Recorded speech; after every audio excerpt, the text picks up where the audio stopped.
ओम नमः शिवाय। राधे राधे दोस्तों, हरियाली तीज का पर्व हर साल सावन मास के शुक्ल पक्ष की तृतीया तिथि को मनाया जाता है। हरियाली तीज को श्रावणी तीज के नाम से भी जाना जाता है। इस दिन सुहागिन महिलाएं पति की लंबी आयु की कामना के लिए इस व्रत को निर्जला रखती हैं। वहीं कुंवारी कन्याएं मनचाहा वर पाने के लिए यह व्रत रखती हैं।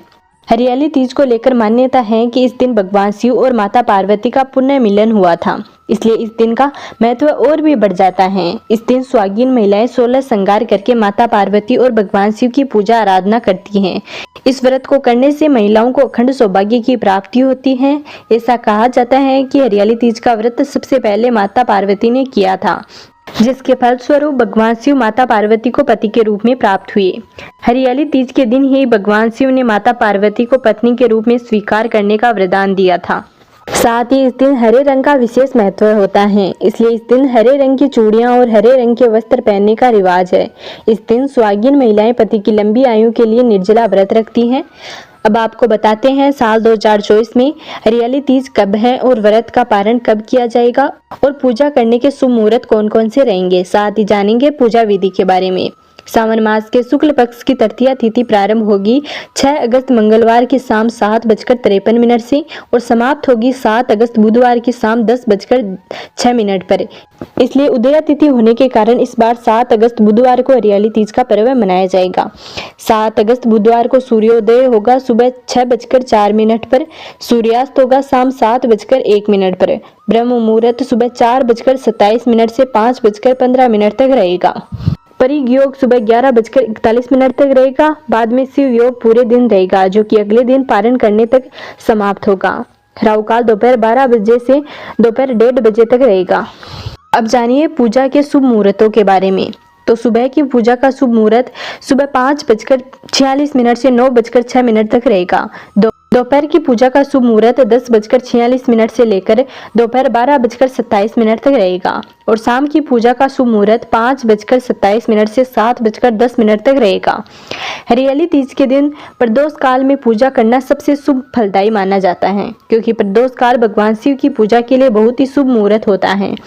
अगर इस मुहूर्त में पूजा की जाए, कथा सुनी जाए या मंत्र का जाप किया जाए तो मनोकामना शीघ्र पूरी हो जाती है। तो इस दिन प्रदोष काल शाम 6:16 से 7:46 तक रहेगा। व्रत का पारण 8 अगस्त गुरुवार को सुबह 6:04 से 7:15 के बीच में किया जाएगा। हरियाली तीज के दिन निर्जला व्रत रखकर विधि पूर्वक पूजा करने का विधान है। इस व्रत को करवा चौथ से भी कठिन व्रत माना जाता है। व्रत का संकल्प लेकर महिलाएं माता की चौकी को सजाती हैं और खुद भी सजती हैं, यानी कि 16 श्रृंगार करती हैं। हरियाली तीज के दिन महिलाएं सुबह के काम और स्नान करने के बाद 16 श्रृंगार करके निर्जला व्रत रखती हैं। महिलाएं भगवान शिव और माता पार्वती की पूजा 16 प्रकार की सामग्री से करती हैं। इसमें हल्दी, कुमकुम, मेहंदी, गंध, पुष्प, नैवेद्य, माला, पान आदि सभी पूजन सामग्री अर्पित करती हैं। पूजा की सामग्री अर्पित करने के बाद दोनों की आरती उतारी जाती है। पूजा सामग्री अर्पित करने के बाद लोक गीत गाया जाता है, झूला झूलती हैं और खुशियां मनाई जाती हैं। इस दिन व्रत के साथ साथ शाम को व्रत की कथा सुनी जाती है। कथा के समापन पर महिलाएं मां गौरी से पति की लंबी उम्र की कामना करती हैं। इसके बाद में घर में उत्सव मनाया जाता है और भजन व लोक नृत्य किए जाते हैं। इस दिन महिलाएं पूरा दिन बिना भोजन और जल के व्यतीत करती हैं तथा दूसरे दिन सुबह स्नान और पूजा के बाद व्रत पूरा करके भोजन ग्रहण करती हैं। इस दिन स्त्रियों के मायके से श्रृंगार का सामान और मिठाइयां उनके ससुराल से भेजी जाती हैं। इस दिन हरे वस्त्र धारण करना, हरी चुनरी, हरा लहरिया, हरा श्रृंगार, मेहंदी लगाना, झूला झूलने का भी रिवाज है। जगह जगह पर झूले लगाए जाते हैं। हरियाली तीज के दिन अनेक स्थानों पर मेले लगते हैं और माता पार्वती की सवारी बड़े धूमधाम से निकाली जाती हैं। अगर कभी स्वास्थ्य या गर्भावस्था के कारण महिलाएं हरियाली तीज का व्रत नहीं रख पाती हैं तो पुराणों में कुछ उपाय बताए गए हैं।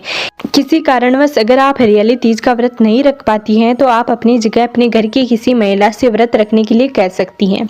इसके बदले में आप उन्हें सुहाग का सामान और दक्षिणा दें और आप माता पार्वती और भगवान शिव की पूजा करके उनसे क्षमा याचना करें। अगले साल आप इस व्रत को रखें और श्रद्धा के साथ माता पार्वती और भगवान शिव की उपासना करें और उनसे क्षमा भी मांगे। साथ ही इस बार सुहागिन महिलाओं को सुहाग की सामग्री भी भेंट करनी चाहिए। तो ये थी आज की वीडियो।